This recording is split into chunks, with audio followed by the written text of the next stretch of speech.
flash. You'll have to do it from over there. Commissioner Arnold just said something on your computer, Dr. Fair, but we couldn't hear. I mean, she can't hear us. Hello, Commissioner Arnold? Were you trying to speak? Hello? Commissioner Arnold? I can hear you now. My computer still says pause. Yes, I was having to turn on something else. And I just got back to Okay, it. I'm sorry. That's okay. Just making sure. We're back from break, and before we go to the next section, we're going to do a really quick roll call again. So, Dr. Fair, if you could lead us with that.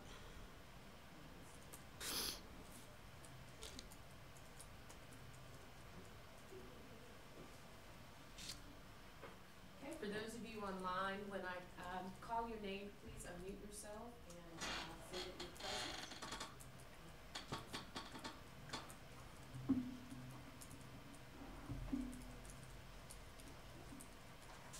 Commissioner Tracy Arnold, Commissioner Arnold present. Commissioner Laura Austin, Commissioner Laura present. Commissioner Jody Autry, Commissioner Autry present. Commissioner Kelly Browning, Commissioner William Cheshire, Commissioner Cheshire present. Commissioner Edward Coggins, Commissioner James Davis, Commissioner Angela Flowers, Commissioner Ainsley Flowers present. Commissioner Aubrey Gadet,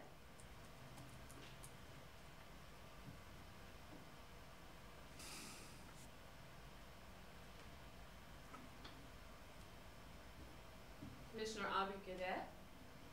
I'm just unmuted. Can you hear me, Commissioner Gadet?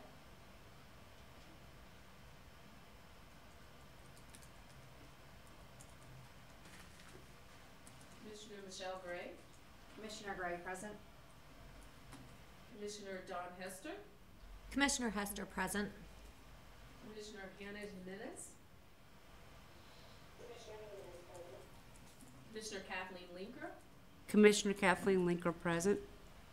Commissioner Christopher Madden, Commissioner Susan Mills, Commissioner Lynn Moody, Commissioner Cassandra Morrison,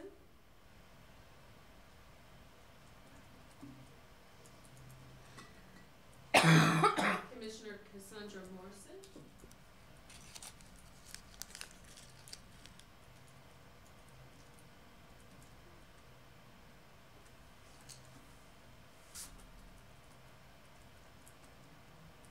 Commissioner Michelle Perry, Commissioner April Riddle,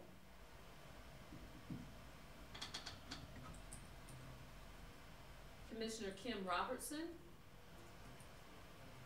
Commissioner Lindsay Sice, Commissioner Lindsay Sice present. Commissioner Lisa Springle, Commissioner Springle present.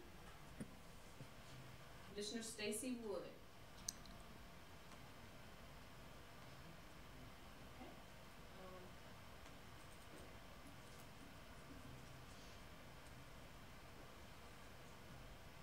I need to hear from either Commissioner Gadet or Commissioner Morrison. Did you hear from Commissioner Riddle?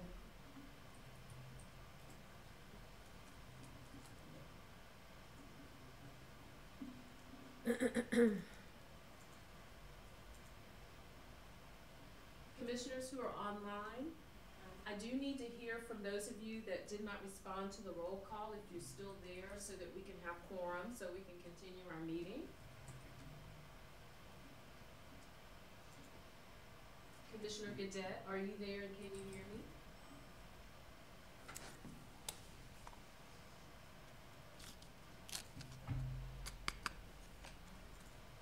Commissioner Morrison?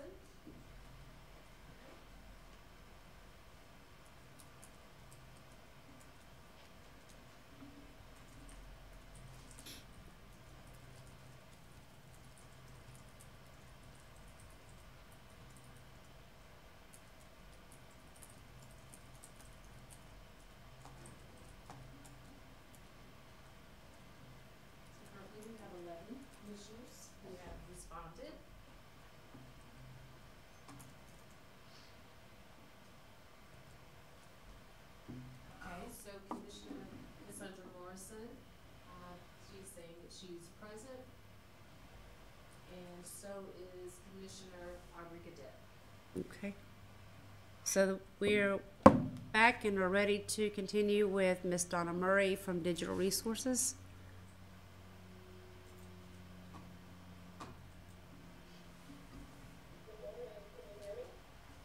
Give me one moment to turn the volume up on the computer.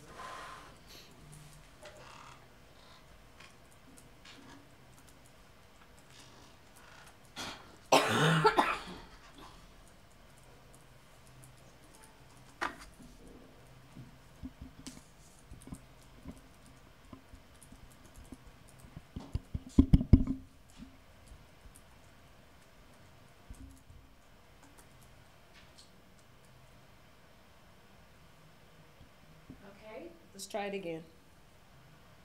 Okay, good morning. Can you hear me? Everybody hear Good me? morning, Miss Murray. Good morning. Carmela, it looks like you have the slide deck up, so can I just tell you when to go to the next slide? Yes, that'll be fine. Perfect, thank you.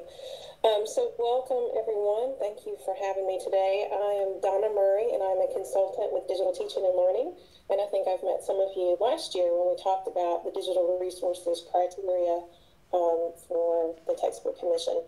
On the next slide, you'll see just a screenshot of the technology criteria that is in our invitation this year. And these 8 criteria are just split among the next slides. And all I've really done is copied and pasted that text, but I want to give a little bit more information specific to each criteria and then see if you have any questions about what it is we're asking advisors and commissioners to look for when they're looking at this criteria. So on the very next slide is the first criteria bucket, and it actually lists quite a few things just within this criteria. So I think you'll hear a lot of things that I mentioned today as being parts of other sections of the criteria sheet. So for example, the very first statement here speaks about how all technology or all digital resources should meet all of the criteria that's already listed in accuracy, appropriateness, and scope. And actually, on the third statement here about the teacher materials, again, we're referencing other sections of the criteria sheet, so we're just asking folks to really think through, do the digital resources meet not only the accuracy, the appropriateness, and the scope, but that also the teacher materials meet the criteria of the teacher resources. We want all digital resources to be very easy to navigate and visually appealing. So user-friendly is really a simple way to say that.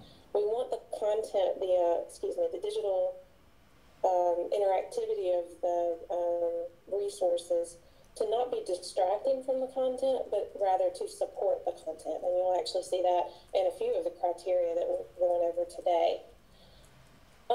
If student access is allowed, and so of course with some digital resources, you know that students have the ability to access content through some sort of sign-on feature so that they can, so that information can be tracked individually. We want there to be some sort of save and record feature so that students, again, have some sort of tracking mechanism in the system so that teachers can then, and students can then see that data and that can inform their future work. The piece about print materials being able to be converted to specialized formats or that they're already available as specialized formats, this includes things like Braille, an audio format, some sort of digital text, and even large print. So those are expected to either already be available or have the functionality to be able to be converted to those specialized formats for accessibility. So on the next slide, our second criteria is really around thinking beyond word processing as a way to use the digital resources. So what we're looking for are opportunities through the digital resources to do some other things. So having various formats, whether that be for assessment items or, as the statement here says, the learning activities or even the delivery of the instruction, that there's various formats available, that it's not just strictly to word processing. And I think fortunately these days, I think we'll find a lot of instructional materials, if they do include digital resources, really speak to this. You know, it's not just about having a word processing feature, but it's also about some interactivity and as we look in the further criteria, you'll see some other examples of how we expect digital resources to be more than just an added layer of a word processing tool. So on the third criteria, excuse me, we're looking at if the digital content, if the digital resources are actually what we call device and browser agnostic. So can the content be accessed on various devices and internet browsers? So we're really looking to see if the publisher has articulated that this content is available on those various devices, whether it be a tablet or a PC or a Chromebook or an iPad, or you know, that it really is device and browser agnostic. So that it can be accessible for all students no matter what device or browser they're using.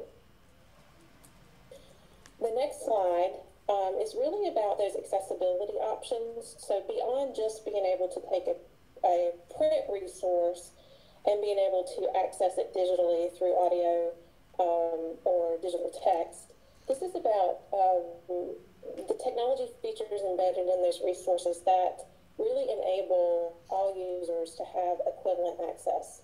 And I'm sure this is spoken to as well in our EC criteria, but some of the things to consider for this criteria include things like text alternatives for non-text content. So if it's an image, is there a text alternative for it so that if there's a screen reader or a text-to-speech feature, that users would have access to it. Other things would be things like captions for audio, or making sure that the content is accessible either with or without assistive technology. And what I mean by that is that it's already directly accessible with assistive technology, or it could be made usable if there's an assistive technology that's added to it. So a lot of times digital resources these days actually have that built in, knowing that publishers, I think, come to the table knowing that they want to ensure that folks have access. And that's going to include that ability to add on that layer of assistive technology if needed. All right, and then the next slide, criteria 5, is really talking about making sure that the design of the digital resources is appropriate and motivating. So this could include things like being sure that the font size, the font itself, that it's appropriate so that students can engage with the content easily, that the video and sound quality is good, that the graphics are appropriate in structure and in design. So that, again, we're talking about supporting the content and not distracting from the content. And so some other pieces around this, when we talk about motivational elements, might be that there's student choice embedded in it, that there's multimedia opportunities embedded in the content, that there's opportunities for interactivity, that there's real-life examples, and some digital resources even have a gamification piece to it. So these could all be considered those motivational elements to help engage students. And then criteria 6, we're just really talking here about there being to choose among excuse me, digital resources. So having resources that really support personalization and differentiation. That there's resources that have opportunities for scaffolding. So again, these are things that I think we're also looking for when we're looking at non-digital resources. It's it's really just, again, looking through this lens of people, but bringing those same area to the table. So making sure that, there's opportunities for students to activate prior knowledge, that there's interdisciplinary learning when appropriate. So again, things that I think we already applied to print content, we're really just now looking through the lens of but it's a lot of the similar criteria. Donna, And excuse so- me for just a minute. Excuse me. You keep going in and Yes, out I'm every sorry. you keep going in and out every once in a while. I don't know if there's anything you can adjust, but we're hearing some of what you're saying, but there are just bits and pieces we're not getting. I'm not sure. No, I've not had audio issues Okay. with this laptop before, so I'm not sure. And I can follow up if that's helpful with my notes, if that's a Oh yeah, feasible alternative. you'll if provide that's those. mistakes. Okay, that'll be good. I apologize. No problem. Okay. Okay. Next So slide. on slide 7, yes, please. On slide 7, we're talking about meaningful opportunities. So these digital resources promote critical thinking and communication, collaboration. They give real-world connections, and just the fact that they are engaging. So really having some purpose to the digital resources and providing those real-world connections. And then our very last criteria here is specific to teacher resources. And again, I think you've probably noticed this in other criteria. We're really looking for these digital resources, like print resources, to have opportunities for teachers to increase their own understanding about their content. And that, I think, is my last slide. So Carmela, can I ask the group for questions? Yes, please. Mm-hmm. Okay. If there's any questions, I'm happy to entertain those.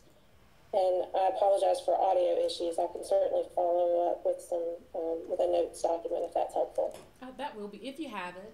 I think it was just Okay. here and there. It was really sporadic. It wasn't the entire time, just a few times. Okay. So. All right. Okay. Does anyone have any questions either in the room or online? If you're online and you have a question, please unmute yourself and ask your question.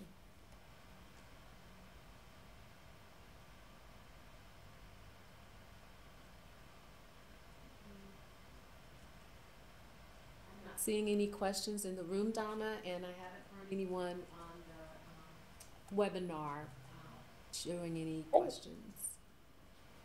All right. Sounds good. Well, thank you for having me, and I hope you have a productive rest of the day. Thank you very much. We appreciate your time. Thank you.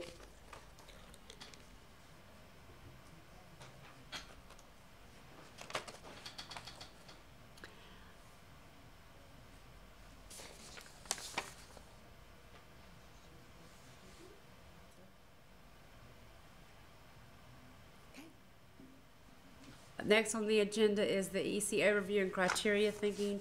Miss Beverly Colwell, Yes, thank you. welcome. Thank you all for having me. I am Beverly Caldwell. I'm an education consultant with the Exceptional Children Division, and I'm just here today to share some EC considerations. I think you're going to find when EL speaks that there'll be some overlap of some of the things we're saying, and that's because there's some common need, and that will be evidenced in both of our presentations.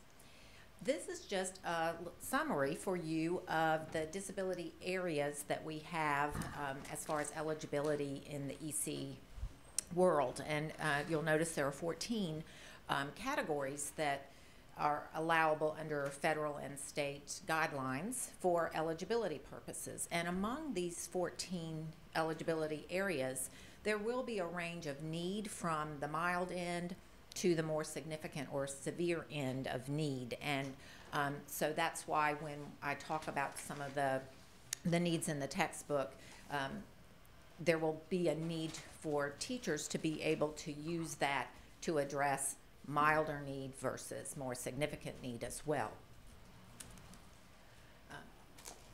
We have federal policy that mandates that our students with disabilities receive their instruction with their non-disabled peers to the fullest extent possible. So that means 99% of our exceptional children are instructed in and assessed on the same standards as their grade level peers. And for that reason, it's critical that they have access to the grade level textbooks, because they are instructed within those standards linked to those textbooks, and they are also assessed on that same information. And then just a continuation of that, we have a 1% population of students within the exceptional children that we are allowed to instruct in and assess on modified grade level standards. But because those grade level standards are modified on the grade level in which they are enrolled, they too will need access to those same grade level textbooks, and then teachers will take those textbooks and do the make appropriate accommodations and modifications as necessary for that population. But it does then require that the 100% of the exceptional children population need access to the grade level textbooks. This is just some additional information about what our teachers will need to do in the instructional process.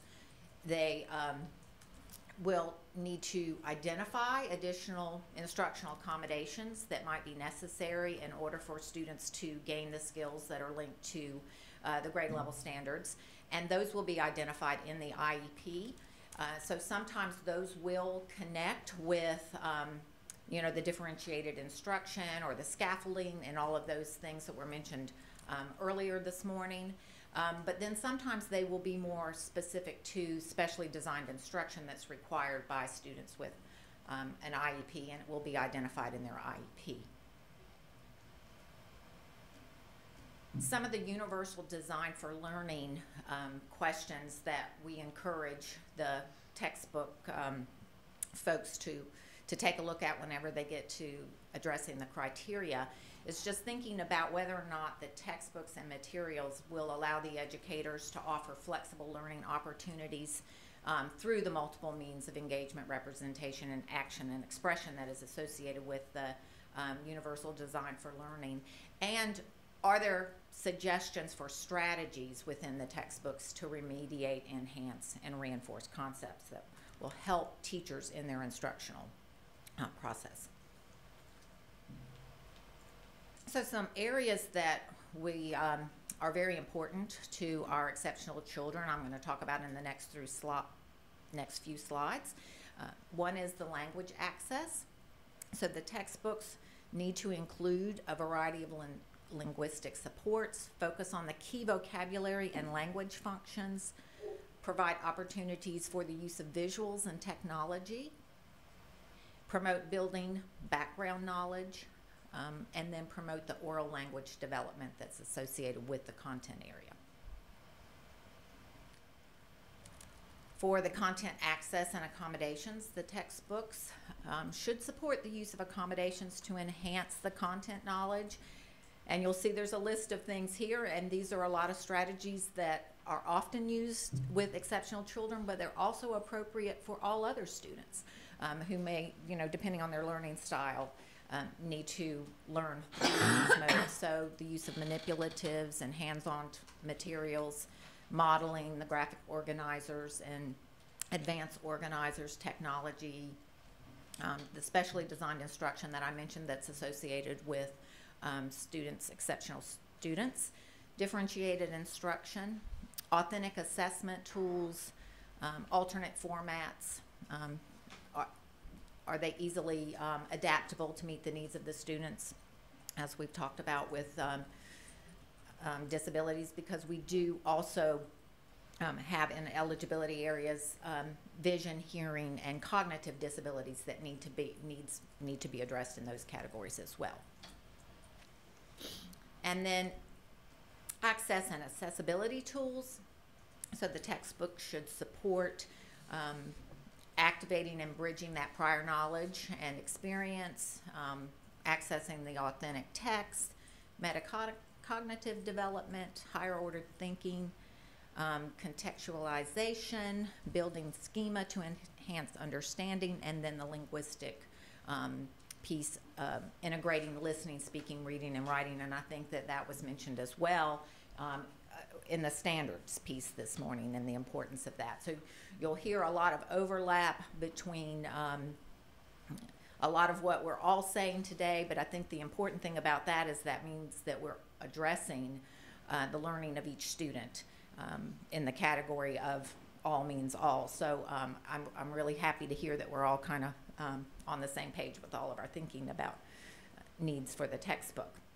Now the differentiation piece, that means to focus on being able to, allowing the teachers to differentiate based on the content, the process, the product, and the environment. And there's just a little quick definition there that you all can reference when you have a moment if you want to have more details. But that's something that we're looking at for all of our learners, not just EC.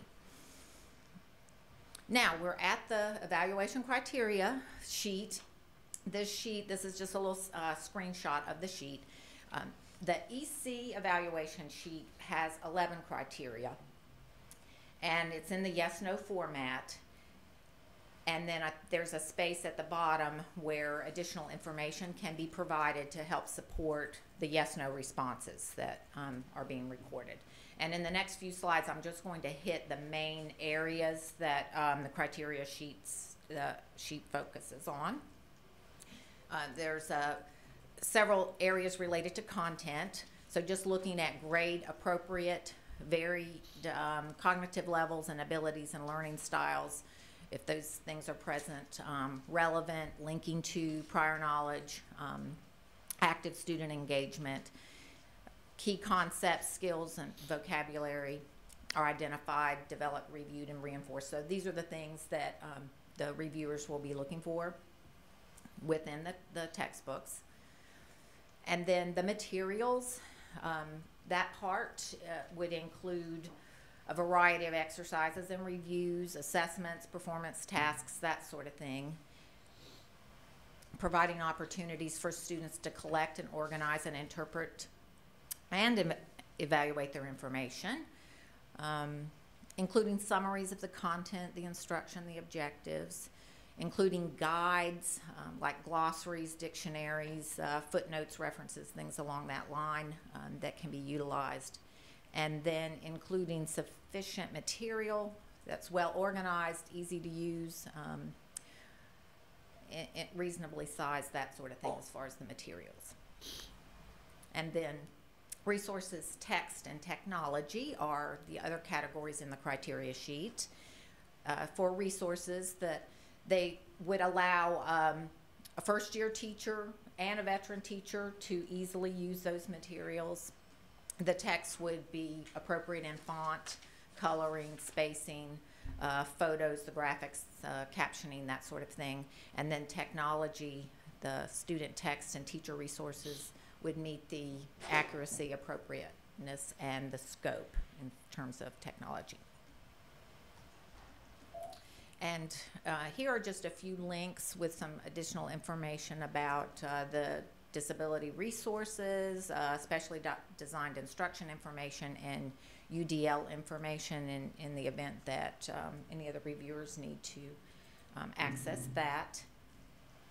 And then this is just a little reminder that before we can address the equality, we have to have equity in place. And as we talked about kind of all along that this morning, as I've heard other people share and speak, and I know EL will say a lot of the same things that EC says, because there's quite a bit of overlap with that.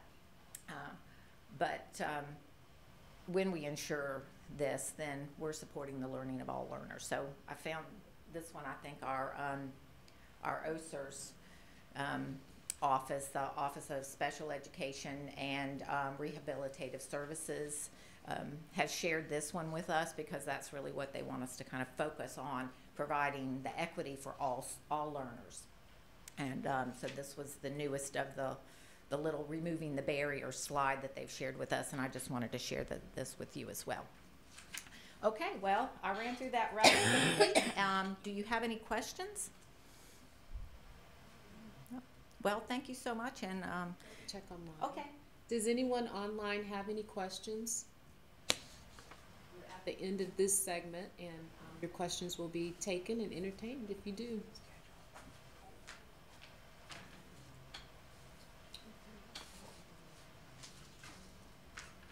Okay, thank you so much, Barbara.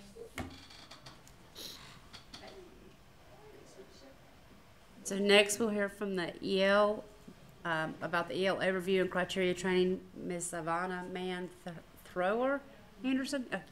Welcome. It's me, man thrower, as long as you behave, we're good. Thank you guys so much. And thank you for the shout out that ESL is going to say a lot of similar things to what was just said with EC. Do we have the PowerPoint? Just the click. Ah, look at that.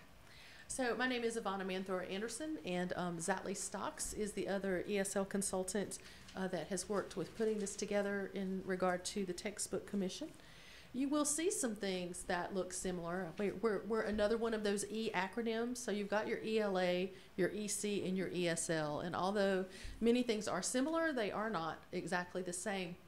When we're talking about English as a second language, we're looking at the language proficiency of the student and how they're able to access the materials. We also have legislation through OCR as well as ESSA that states that our English learners must be able to have meaningful participation in the educational programs and services. And so that's what all of these slides will be talking about. And when we look at the content knowledge, very often our students may have that content knowledge, but because they don't have the English language yet, there are barriers to them being able to express that knowledge. So we're always wanting to keep in mind that language ability as it is compared to the actual content ability. So when we're looking at our English language development standards, we're looking at the academic language. Of course, that language is tied to the content, but we're looking at the language of that content. We're looking at how we can reflect the varying stages of language acquisition and how those can be represented both socially and academically within the context. So in North Carolina, we are a WIDA state. WIDA is a consortium that provides our English language development standards as well as our annual testing and our identification test. So when you look at our standards, they look a little bit different than the standards you may see when you look at ELA. We have Standard 1, Social and Instructional Language. The rest of the standards are based on a content, language of language arts, math, science, and social studies. But the focus of our standards is to look at the language that supports that particular content. So for example, actually let me go back here. For example, when we're looking at the language versus the content, in mathematics we might be talking about 3 goes into 12 4 times. Into is a connector, but it's a connector that can be very confusing not only to English language learners but to all students. We also look at things like the war was started by a single shot. So looking at the particular kind of verb tense that's used, when we're looking at the grammar, when we're looking at the specific connector words, these are all things that are embedded in the content, but they're not content themselves. They are language that is part of the content. So similar to what EC was saying, a variety of linguistic supports, looking at the vocabulary, looking at how the language functions within that vocabulary. How do we support? We support with visuals. We support with technology in appropriate ways, not where the technology becomes the teacher. We look at building the background knowledge. So when we talk about building background knowledge of a student who's from another country, we ourselves have to have some supports and some ways to understand what that background might be that the student is bringing, because the student is not coming as a blank slate.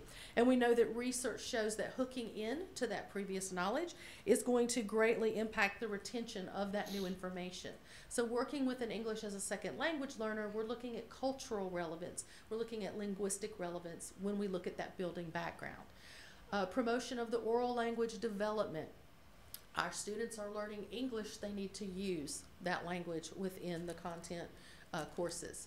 The native language support when possible. When I was teaching in Charlotte-Mecklenburg schools, we had over 239 languages represented. Sometimes I had as many as 8 different languages in my classroom at the same time.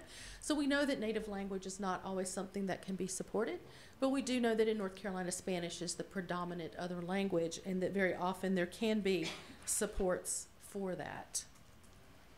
When we look at access to the content, using real things, getting their hands on things, the graphic organizers, all of these things that we talked about with EC as ESL, that are all good supports for all of our students. That differentiated instruction may look a little bit different though with our English as a second language learners, because that differentiation is often in the language. So supports that explain language acquisition theory and understanding the use of things like word banks or sentence stems, things that are specific to the language to be used within that content. And then looking at the authentic assessment tools and what are we really testing?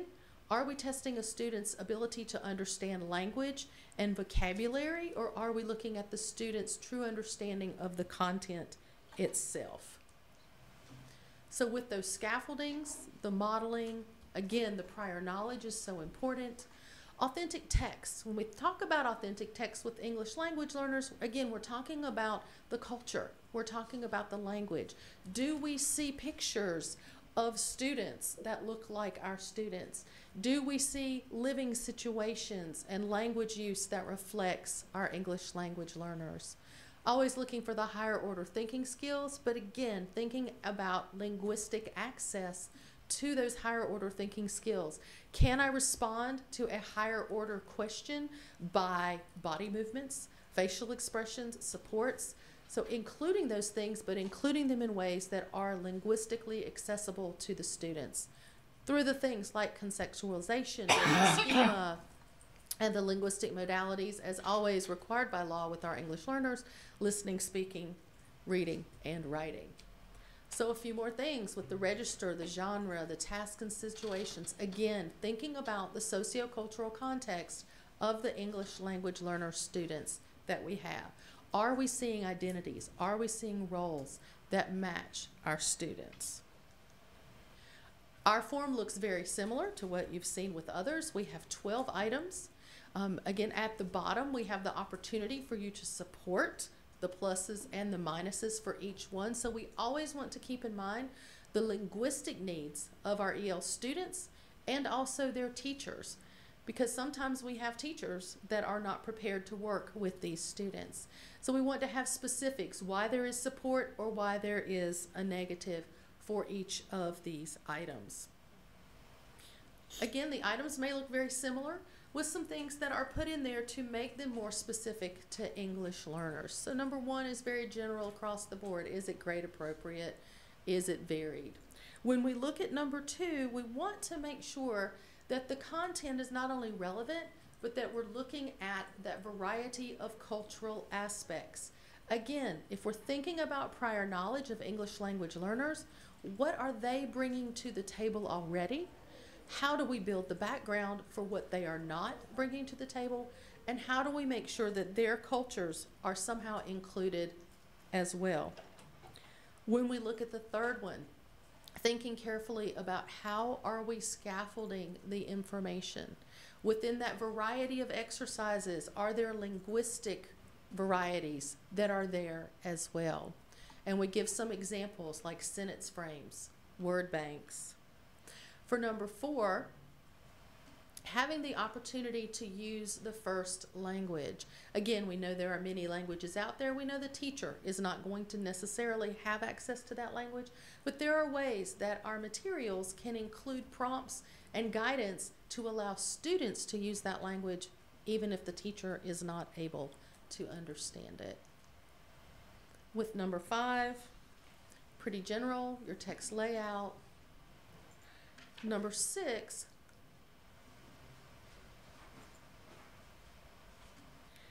again, relatively similar across the board, but looking at things like glossaries that might include other languages, an English-Spanish comparison, maybe other languages as well. As we look at technology and glossaries, we know we have more opportunities to have a variety of languages.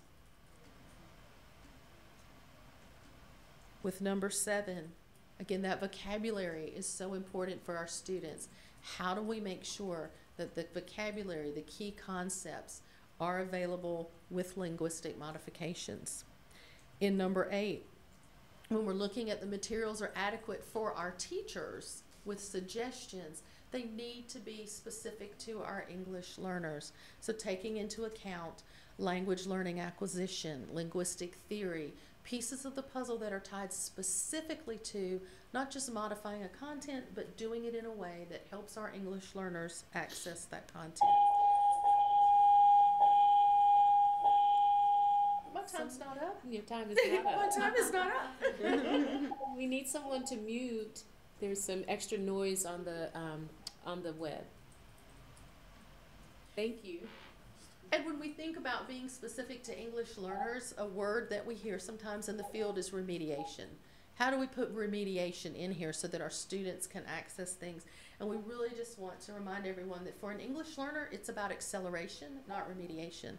They have double the work to close that achievement gap. So how are we supporting our students to excel their learning? For number 9,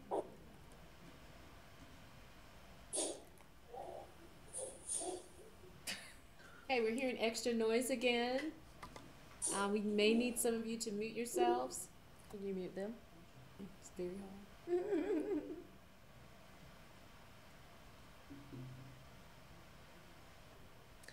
hard. With number 9, again, looking at that building of background information, talking about linguistically and culturally relevant is an important piece of that puzzle. Uh-oh, now I can't go forward. Sure. Awesome. With number 11, the resources that accommodate our teachers' needs, whether they're veteran or whether they're new. Again, going back to that linguistic development, the ability to scaffold, understanding the specific needs of English learners. And number 12, that the technology is easy to navigate, visually appealing, and when possible, a screen reader. The screen reader, we would prefer the ability to have a variety of languages available for the screen reader, for the dictionary, for things like that within the technology. And I love the slide that you showed with the equity and equality.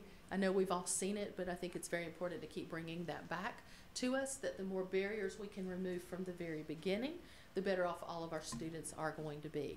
We've given you some links to some resources, our website, the WIDA site, my contact information, as well as Zatley's contact information, and oh, look what's next. Huh, I clicked too far. I like that. Any questions from you guys?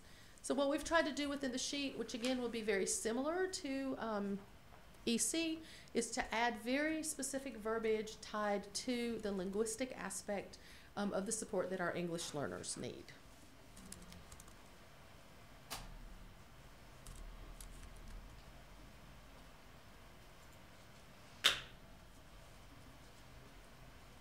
I'm between them and lunch, so they have no questions. We've stopped to see if there are any questions. Wow. We've stopped to see if there are any questions. So if you are online and you do have questions, if you would please unmute yourself and ask your question.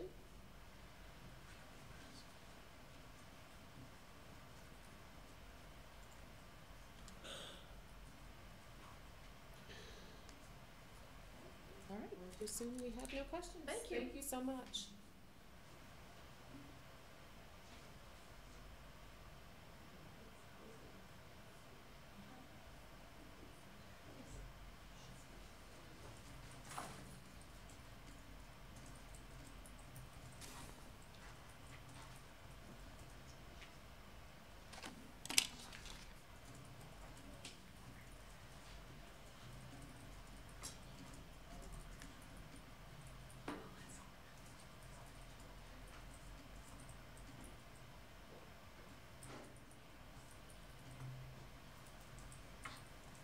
So we are about 15 minutes ahead of schedule.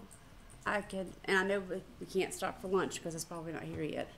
Is that correct, Dr. Fair? I would assume so. I'll have to go check. Or do you want me just to move my part to now, or would you want to talk about the textbook adoption page? You want to do that near the end altogether, right? I can talk about the page right now. It doesn't Are you matter. good? I mean, I can do my part. It doesn't matter, but that way we're not sitting here waiting for lunch. Let me let you talk and let me go Okay. see where we are with lunch. Okay. Okay? So I don't have a whole lot of information to share, but I thought we would take the time. So we're going to skip down to actually what comes on the agenda to 1:40 to 2 o'clock, and we're just going to look back over really quick the recruitment of advisors, and I'll move that up. We talked a lot about it last time. I think everyone got an idea of, that process. We do have 2 commissioners who are working on a flyer to send out. The information will still be sent on a listserv. Since we met last time, we were waiting for the invitation to be formally and officially adopted, which it has been. So now we can actually be trying to find potential advisors. Remember, we're not hiring them yet because we don't actually know the number that we'll need. We just kind of ballparked to get a good feel to be making connections within your district that you represent.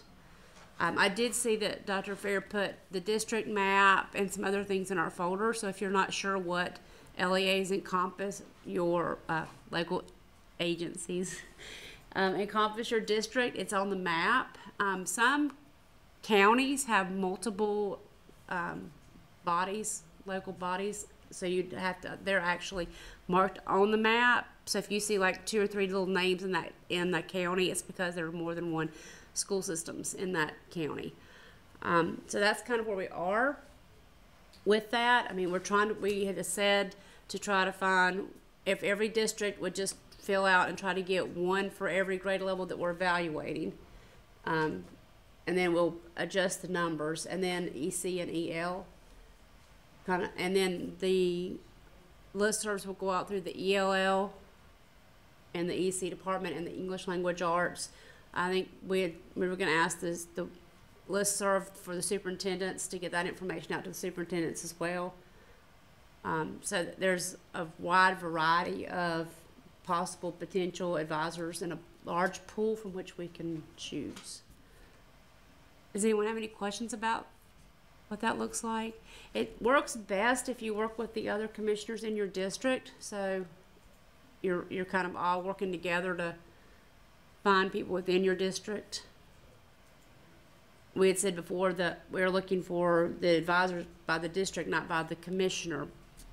We work really hard at trying to get a representation from across the state of teachers.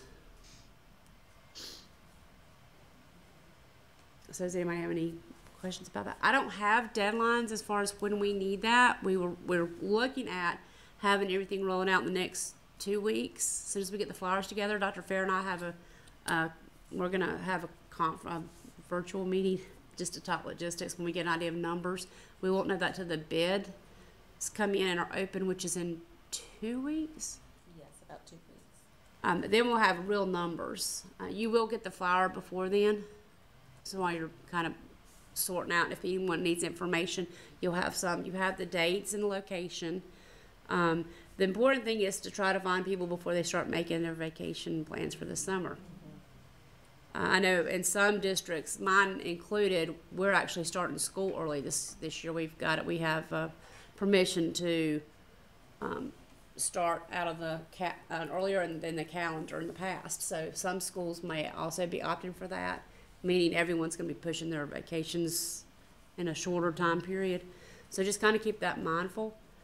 If you don't know who to reach out with in your county, there's always the central office is usually a good point to call and say, I'm looking for someone who's really strong in ELA, that is up to date on the current standards that are just rolling out. Could you give me some suggestions?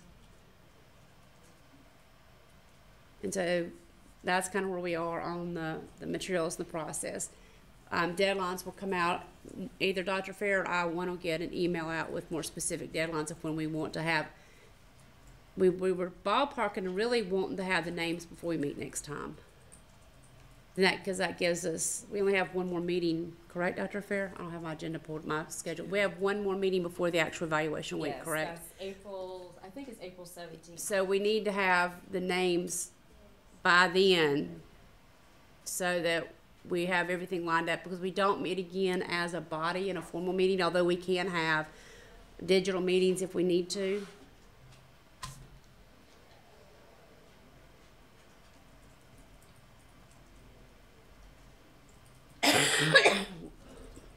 Kitty, when did you say you wanted to have? Of our next meeting, 17 the 17th of April. So you'll have the information. Right. flyers. I mean, we know the dates, but there's two commissioners working on flyers, and they were finishing them up. So as soon as we get them, we'll send them out.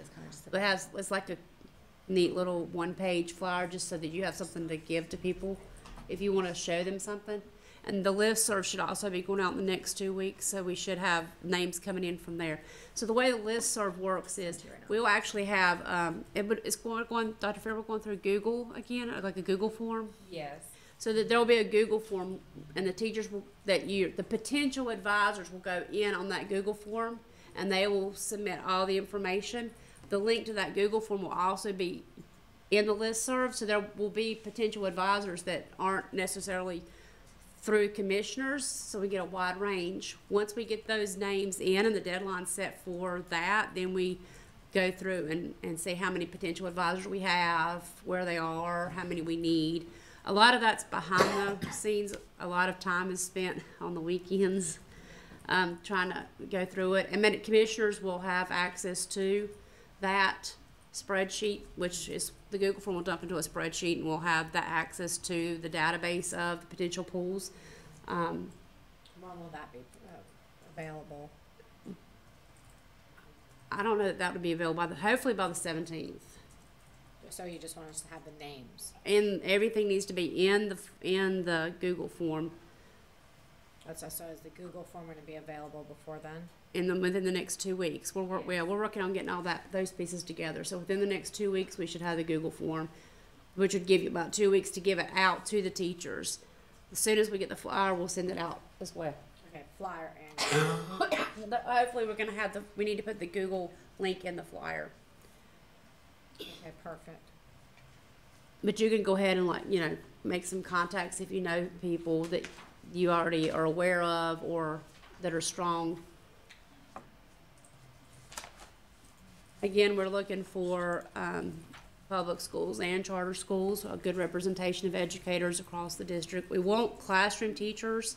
They need to teach in the area of which they are evaluating. All of that is in the invitation, the qualifications that we're looking for. They need to be current teachers, not retired. It's okay if to have a few coaches, but we really prefer to have actual classroom practitioners, as they will be the ones that will be using the materials that would be approved, and they're the ones that are boots on the ground closest to the source, sort of thing. Some districts have several commissioners, and some just have one. If you're in a district, if you represent a district and you're alone, you're the only one, reach out to the rest of us, and we'll be more than happy to help in any way that we can, especially those of us that have been on it for a couple of years. Just send us an email, let us know if you need any help or you have any questions. Will the flyer say when teachers should find out whether they've been accepted, or? They should. It will say when they'll. It should let them know. It should let them know. It already has the when, where, what Right. sort of stuff. It just needs the links to the Google form, and they will have a deadline that they have to apply by. Mm-hmm. I'm just thinking if they're holding off on vacation. Yes. They should know. It won't be by our next meeting though. That'll come between our next meeting. That would come after April 17th, but before the end of school, hopefully. But definitely before the end of school. Yeah, they'll get notification once you all do all of your decision making, and then let me know via a form as well.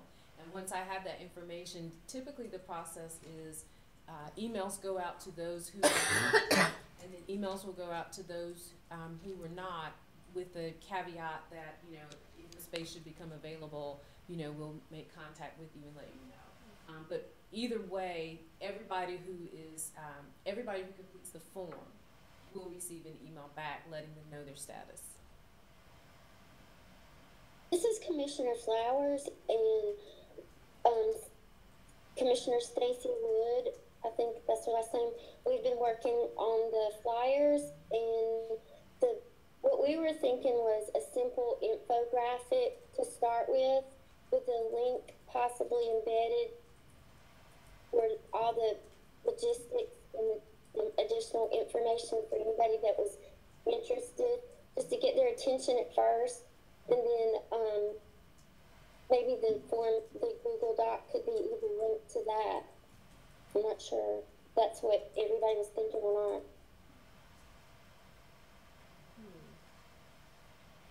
Do we have time?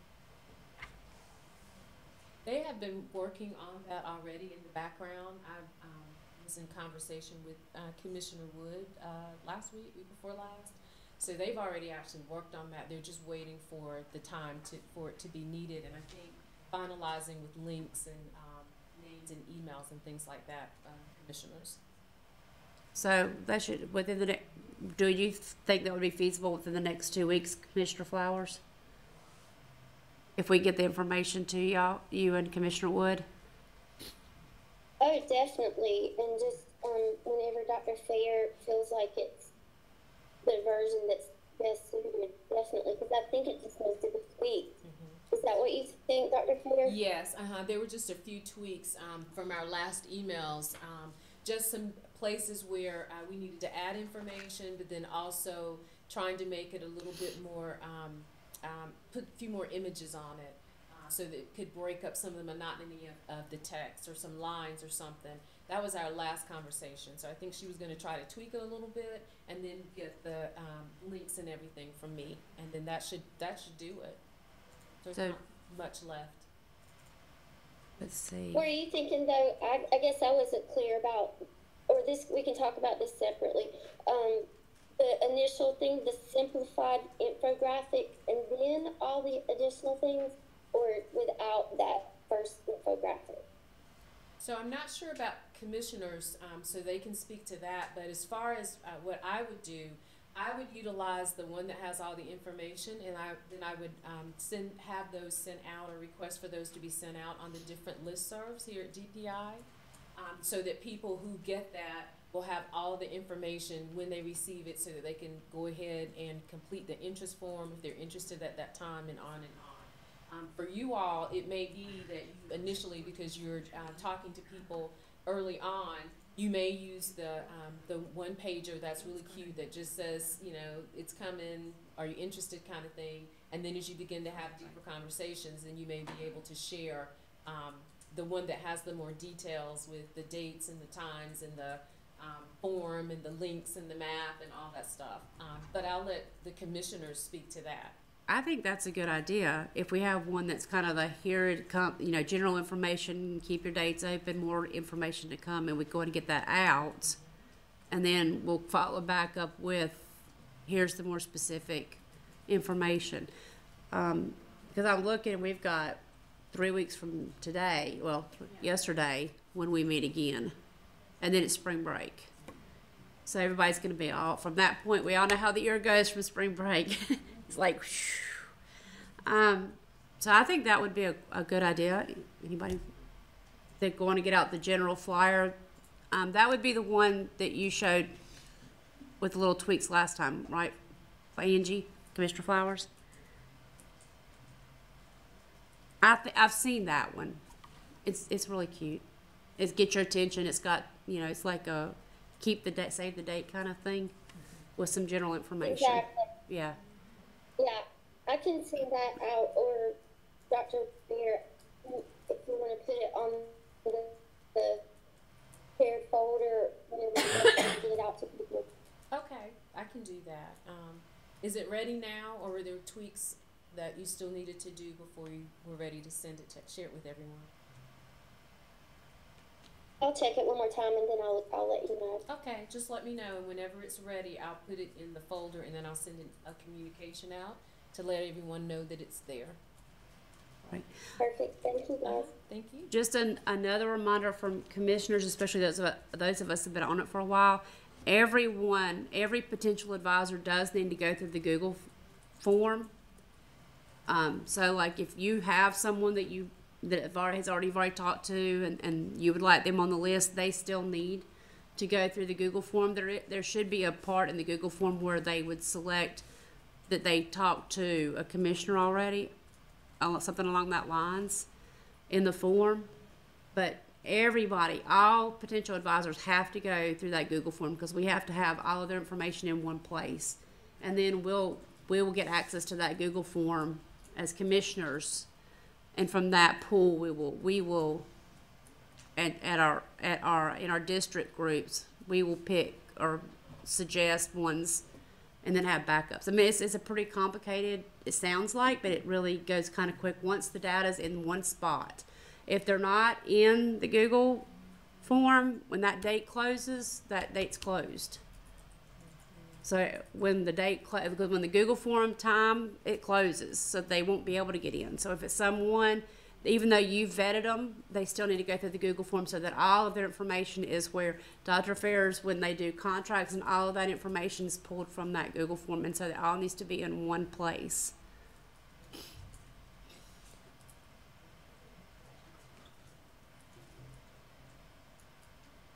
Does anyone have any questions? And again, if you have anything between now and the 17th, feel free to reach out and ask Dr. Fair, myself, your fellow colleagues in your district. And that's kind of where we'll take it from here. Get the general save the date flyer out, the more specific information's coming. We can always do a digital meeting if we need to, if everyone feels like there's a need for more discussion, either before the 17th or after the 17th before we meet for the week. And that is all I have. And do you know if lunch is here? Ready. We do not have the State Board Lounge this time, which is the room right directly across here. We're across the hallway. You can go over there and fix your lunch, and then you can come back here if you like. And we're going to do lunch from 12 until 12:45, I believe is what's on the agenda. But feel free, like I said, walk across there, fix your plate, and come back. There's probably not enough room over there for you to eat, but you are welcome to come back here. And if you need other space, let me know, and another room that may be open or available. All right, so everybody enjoy your lunch. Thank you.